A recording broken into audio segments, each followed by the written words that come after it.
And speaking of Tifton, peanut producers from across the state recently made a trip to Tifton for a workshop hosted by the University of Georgia. Damon Jones was there and tells you what to expect in the coming year and a new pest to be on the lookout for.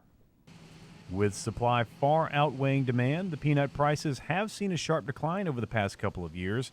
And while that is starting to balance out, 2016 could still be another challenging year for producers. And that was the main message from this recent workshop held in Tifton. One, that the year's probably going to be pretty tough, in as far as their potential return.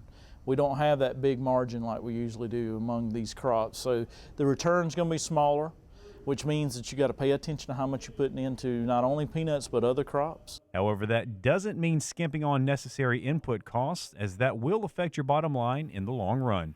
We would definitely recommend, if you're going to plant this crop, make sure you got somebody looking after it, whether that's a crop scout or consultant.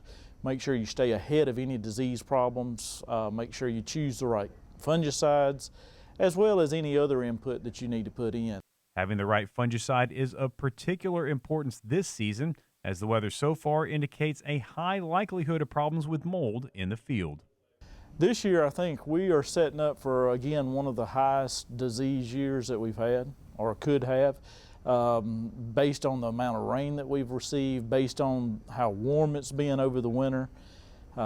Disease problems can be pretty bad this year if it keeps going the way it is now.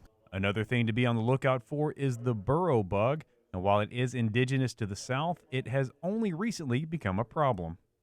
It's a true bug. It has piercing, sucking mouth parts. It basically feeds on the peanut seed in the ground and sucks the juice out of the seed, which reduces its quality and, of course, causes economic loss to the growers.